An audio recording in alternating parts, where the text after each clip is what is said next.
What up, what up? This is Ray Grand, your host, and you're listening to the Ray Grand Show, where we talk about redefining a disability and overcoming. I've been paralyzed from 22 years from bacterial spinal meningitis. I know a few things. That's right.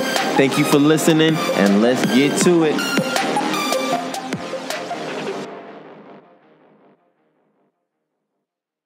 Good day, people. Welcome to the Ray Grand Show. I have a special guest with me today, Elizabeth McCray, also known as Lizzie. She's an extremely strong leader in the community in Boston, Massachusetts, where I'm originally from PYD, from YLF. And Lizzie, welcome to the show. Thanks, Ray. I'm doing good. That's good. I'm so happy that you can join me today. So Lizzie, tell me a little bit about yourself. Who is Lizzie? Who is her? Yeah, so I'm Lizzie Gray. I am 24 years old. I am a current graduate of Massasoit Community College. I got my associate's degree in human services, and I am currently working on an internship at the Massachusetts State House with his name is Rep. Josh Cutler, and he represents Pembroke, the towns of Pembroke, Duxbury, and Hanson. And I would like to be a disability advocate when I grow up, or I want to go on the path of becoming a disability advocate. I have dealt with having a disability my whole life. I have dealt with the haters, the bullies, whatever you want to call them, my whole life. And I just want to prove to people that it's okay to stand up to them, because they don't get you and you get you. So if you can stand up for yourself, then it would be really helpful. Yeah, absolutely. Congratulations, first off, for the internship. Thank you. For real, that's really big. And I believe you're already a disability advocate, because I remember working with you in YLF, and you were very, what's the word I'm looking for? Very vocal and opinionated about certain things and what you saw. And that's what disability advocacy is. And you definitely do that. Yeah. So talk to me about, like, what is your disability and how did that come about? Yeah. So I was diagnosed when I was, I would say around 3 or 4. I have both a physical disability. I was diagnosed with cerebral palsy, spastic cerebral palsy. But for me, it only affects my lower extremities, so just my legs. But I also got diagnosed with a learning disability. I have ADHD, and I also have generalized anxiety disorder. So I guess it all started when I was in preschool, I believe, where, like, my preschool teacher noticed something kind of wasn't right, where I was very, like, by myself and I wasn't, like, not included, but I wasn't, like, with my peers. Yeah. I was very by myself. So I, my teacher and my mom, they communicated together, and I got testing done, and I got diagnosed with ADHD. And then I started walking, but I started walking like not like a normal person where, you would heel toe. So I was walking kind of funny. So my parents were like, okay, well, something's wrong with you. Like, you need to go to the doctors. So I took gait studies, and they diagnosed me with cerebral palsy. Okay, so for those who don't know what cerebral palsy is, can you, like, break that down? I mean, I know a little bit about it. But, like, yeah, so there's different, so there's different, like, forms, like, there's different levels of cerebral palsy. So what I have what's called spastic cerebral palsy. So it means that my legs get really tight, and walking is kind of a challenge. I always say that it's kind of like sometimes it's like walking on cinder blocks. Um, and it's a neuromuscular, so my brain sometimes doesn't communicate with my legs to say, okay, Lizzie, let's start walking. But my problem is my hips and my legs are so tight that, like, walking, for instance, I use a mobility device because I have challenges walking. I also, I use a scooter, I use a walker, I use a lot of different devices to, be more independent. Yeah, so basically it depends on the day. Is that Right, correct? exactly. So like some days, I'm able to, maybe, walk a couple blocks. Other days with my walker. Other days I'm in my scooter, getting around, or a wheelchair getting around because my legs are, tired, or they're just not working that day. Um, so it's just like a day-to-day journey kind of thing, because I don't know how I'm going to be tomorrow from today. So it all just depends on the day. Yes. But I keep fighting. I have fought my whole life. Yeah, So. that's what I'm going to get into. So I want to paint the picture of Lizzie growing up and, you know, being diagnosed with a disability, cerebral palsy, and then, going to school, and then people or students, I should say, looking at you differently or not knowing how to accept you, talking about you. Like, what did that look like? That how did that make you feel? Or what situation do you remember where it was just like, man, they're bullying me or they're making fun of me? How did you go about that, and how did that look like? And when did it start? Like, when did it start? When did the bullying start? Yeah. Oh God. Oh jeez, I have to think now. I don't know. I feel like my whole life, because I was always so different than like everyone else. And again, I'm not always I'm not a fast walker, I'll admit. And I'll never forget, in elementary school, we were doing the mile around the school, because we had to do miles. That was a part of our gym requirement. And I'll never forget, I think it was in 3rd grade, I was the last one. And, I was in 3rd grade, I didn't really care. But what I cared about the most was that I finished it.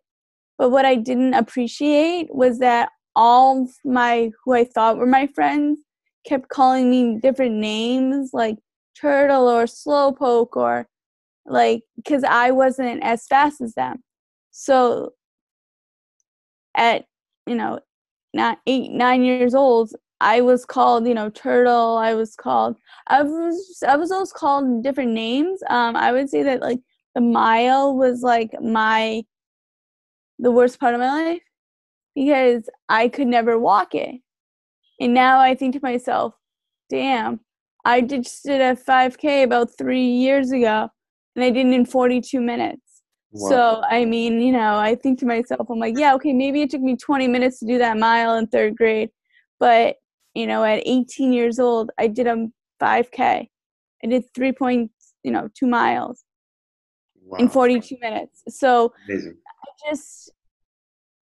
it bothers me, but I've achieved so much since then that it doesn't, I'm not obsessed with it now. No, yeah, I can understand and I can relate. I mean, I think of the story of the tortoise Mm-hmm. and the hare, and then how people were making fun of him, but he was slow and steady, slow and steady. Mm-hmm. And one things that you said that I'm sure um, people can learn from is that you finished. And so once you start that habit, you start something, you finish it. You start something, you finish it. Regardless of how long it takes, you start it, you finish it, and you continue to keep pressing forward. And then you realize, like you said, you realize who your true friends were at that time. However, I think the beauty in the story is that um, you finished and you kept pressing on despite what people said and what people did. Because I think in this culture, in this world we live in, we're always looking at that microwave success or that quick, instant gratitude of whatever it may be, whether it's social media likes, following, whatever it may perceive to be what's in and it. And a lot of the times what perceives to be totally cool and awesome and great usually it is not. So I applaud you for finishing, and I applaud you to continue to keep pressing forward. And what else would you say helped you like overcome or cope with the disability, and then just friends, just not having friends, not your friends not being your friends per se? Like, how did you cope with that? I'm sorry. So how did I cope with not having like Not, I a would say not having friends, but you having your friends not be your friends per se. I mean, it felt horrible in the beginning. Again, I was kind of a young, back then, and but I feel like now I have a handful of friends who are actually my friends. I have a lot of my friends have some form of a disability, and they're very successful people. So I think, how do I cope with it? I think that it just has to do with the people who you're around, and if they're really the friends, or are they just like people who you just hang out with? You know what I mean? Like the acquaintances. So I think it's trying to figure that out, and I still am trying to figure that out. Like, who are like my friends, my friend group, and then who are just like my like people who I just like see, at a program or wherever. So That definitely answers the questions. And I noticed that you're also in a women's group, is How We Thrive. And so can you tell me a little bit about that as far as the women empowerment, and what is the, so Thrive, yeah. So there's two different groups. There's Thrive, which you were saying is a women's group, and then there's BAD, which is Boys Against Disability Discrimination. So there's these two programs. So I'm part of Thrive, which we do a lot of like empowerment, where like we talk about, for instance, how would it be like to have a woman, for instance, as a president, for instance, or like we talk about how can we make our community more accessible. So we figure out different ways, different methods to achieve that. There's a program that we do at Bridgewater State, and there we talk to different agencies, or we talk to different types of people who have really thrived through their journey and their and how they've lived with their disability, or how they're helping others with disabilities. So I think that having a message is so important, and we talk a lot about that in the group. Is what makes you you, kind of like you were saying in the beginning, like how, like what makes me, what makes you, what makes so and so them. So it's just trying to make a message for yourself. Yeah, absolutely. And I strongly believe you've been doing that. I always keep my eyes open, and I watch people from a distance, and I strongly believe that's you've been doing that. You're really, really funny. I don't know what mood you're in today. How's your weekend? Because I'm still waiting for a Lizzie joke, because Lizzie's really funny. For those who don't know, she's Yeah. No, very. I'm in a fine mood. I'm good. I'm fine. I'm good. I don't know. It's raining over here. I'm this all enjoying. in. Huh? I'm taking this all in. Oh, okay. No, for real, you're really funny. and I love it. And Thank you. I love the personality. I love the passion that I seen in the time that we worked together. And that's good that you are creating that message for yourself and hopefully for the nation and in the world. I believe we're all doing that. That's why I started this podcast for person with disability, to have that voice and that platform to speak on that message, whatever that message may be. Because I seen you doing a lot of. You wrote a blog for PYD a few years ago about taking the transportation and then the accessibility with the transportation. Can you talk a little bit about that? Yeah, so did an internship. This was, I don't know, 2 years ago, where I was a part of the Massachusetts Bay Transportation Authority, which is in Massachusetts, of course, and where I was a part of their system-wide accessibility program. So I did a pilot program where I would go to the different train stations and on the different types of trains, the commuter rail, the MBTA, the different lines, to really see in depth the challenges that people in mobility devices and people of all different disabilities deal with. So I got to really be very hands-on with the trains and say, because again, I use a scooter to get on a mobility scooter. So for me, I was having to think to myself, am I able to take this form of transportation? And a lot of the times, it's not the form of the transportation, it's the station itself that needs work. In Massachusetts, our trains are over a century old. So, right now they have newer trains, but they're just putting a couple of them out right now. So I think for me, like being a part of the transportation, being a part of the system-wide accessibility department, I learned a lot about how I can get around. As somebody, again, who uses a mobility device, and I'm hoping that I helped other people. Again, a lot of my friends have forms of disability. A couple of them are in wheelchairs, so I've helped them figure out different ways of getting around. And it is a uphill battle, and we are certainly not finished. But I think that, with, our voices, I think that who have to deal with it every day, it's very important and very beneficial. No, absolutely. And it's a great thing to hear that you're actually doing the work. And sometimes, well, I can speak for myself. When I started to do the disability advocacy work, I didn't really know I was doing it. And listening to you a little bit as you're speaking, you've done a lot of work. And so sometimes it doesn't feel like anything has moved because you haven't seen what you want to see. So you're kind of like, well, am I a disability advocate? I haven't seen the result yet.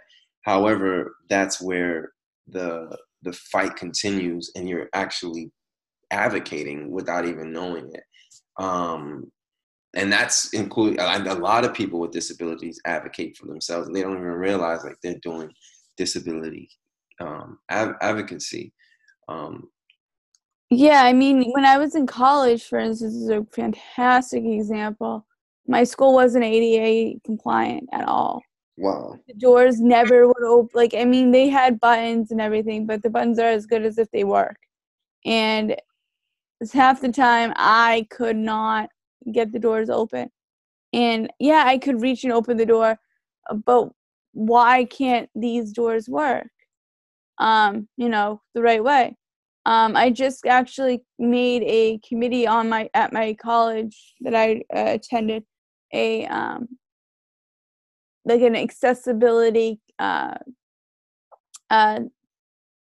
advisory committee, where for instance, the parking lots had potholes everywhere, and somebody in a wheelchair, or somebody in a mobility device, or somebody who used a form of assistance.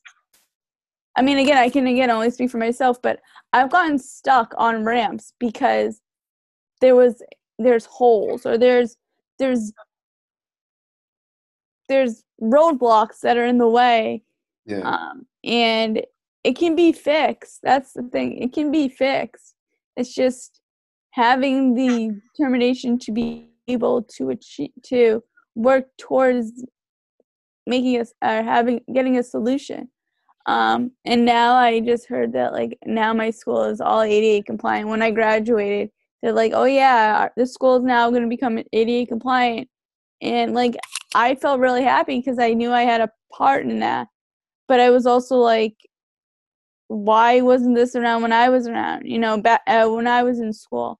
But now I think to myself, I'm like, well, that's good for the next, generation of people who go to that school who might need assistance or who might need help, for instance, getting into a door. Exactly.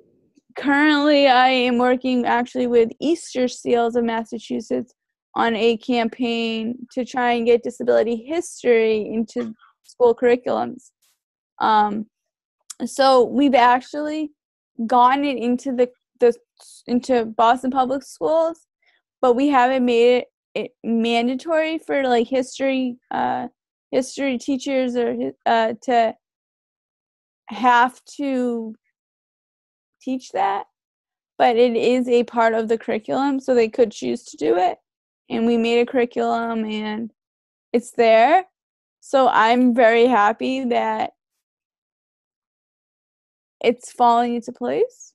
Yeah, that's a big deal. That's a big deal. Yeah, because like I thought to myself, because I was talking with the executive director there, and I'm like, so we talk about all these other different histories, but 20% of the population, over 1 million people have a form of a disability, and we're not getting any people aren't understanding that. So I thought, like, well, maybe the bullying will stop, maybe the stigma will stop, but you don't know unless you push the right people to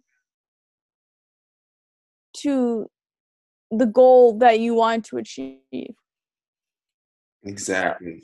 And that's the passionate Lizzie I know. She's like, yeah, but what about, how about this?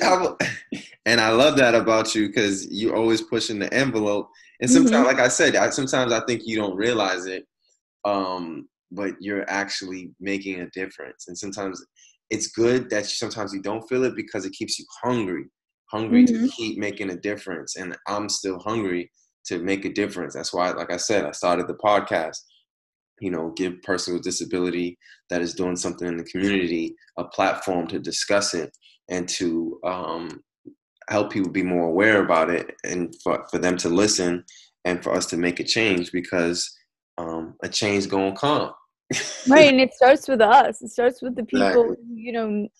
the people, that need it. So it's, Exactly. So Lizzie, tell me about, what do you do for fun? Because it seems that to me that you are dotting the I's and crossing the T's and making sure it gets done from disability advocacy. advocacy and all of the above. So what does Lizzie do for fun? I mean, I hang out with friends. I'm on Amazon a lot. I watch Netflix. I do everyday things. I go. I spend time a lot with my family. That's good. Because for me personally, family is so important, and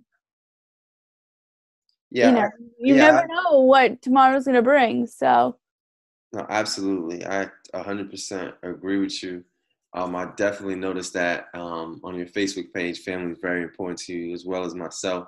I'm a little bit more private. I don't really like to post so much about my family. However, I strongly believe in family and in unity, and like, it starts with your household first. When it comes to the leadership, the love, the service, the understanding, the compassion, the ability to listen, to understand, not reply, because I'm sure you know with family, you're quick to, respond back, but it's good to just understand your family, understand their perspective, and just truly love family. And then, of course, that transcends to your community, and then the nation, and then the world. So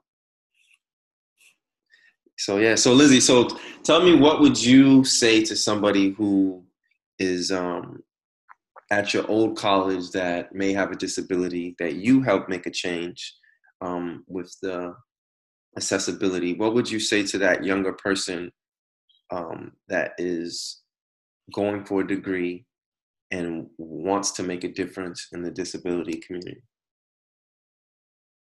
I mean, are we saying just like somebody else going into? Yeah, just Okay. like any person. So, That I mean, I would definitely say that to push to tell the professors, tell staff what you want to see, and to ask them to help you. That's what professors and that's what teachers are there to do, is to help you. It's okay to like think that, oh well, I'm gonna be a pest, or oh, I'm gonna be really annoying. You're not gonna be annoying because you want to be able to, for instance, go to college. But if you can't go to college, then you want to be able to get around your community. But I think that on a college standpoint, you're your biggest advocate, so you need to advocate for yourself. I personally, even though I'm saying that, I have a lot of trouble advocating for myself before. I usually advocate for my friends before myself. And it's great to help them, but it first starts with you. So I think that if you have a mission, then you need to take the steps to complete your mission. I did that with the ramps at my school. So I think that you have to think also about your independence. If you can't get up a ramp, then that's the problem. You need to figure out a way to do it. You need to talk to maintenance, or you need to talk to the correct people. Oh, that's good. I love it. I love it. There are people for everything. You just have to find them. I like that. There are people for everything. You just have to find them. That should go on a t-shirt. There are people for everything. You just have to find them. I love it. I love it. I love it. I love it. So is there anything else that you would say to the people listening that they should know about you and your message? If you have a goal, fight for it. This world can be very scary, but again, if you tell your story, people who really do care will listen. And all the people who are like, I don't care, are all negative. They're not, you don't need them in your life. So I think that if you're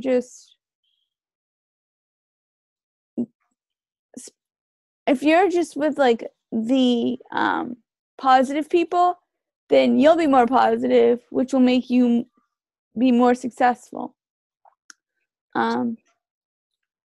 Yeah. And, I always say to people, it's your ability, it's not your disability. So use your ability, even though, you have a disability. Look at the ability first. Absolutely. I love it. So there you have it, folks, from Lizzie Gray telling us the unapologetic truth, to fight for your rights, to know who you are, to speak up and believe that you can achieve anything that you put your mind to, and look forward and continue to be the best version of yourself, and to never give up, and to continue to press forward. And that's what we are here to say. That's what we are preaching. That's what we are teaching. And that's what we are living. And it's like Lizzie would say, it's not the disability, it's the ability to continue to be the best version of yourself. And I thank you guys for listening. And there you have it. Until next time, this is the Ray Grand Show. Thanks for listening. If you like something that you heard, please leave a review. Oh, one more thing. If you don't have anything nice to say, don't say it at all. Love y'all.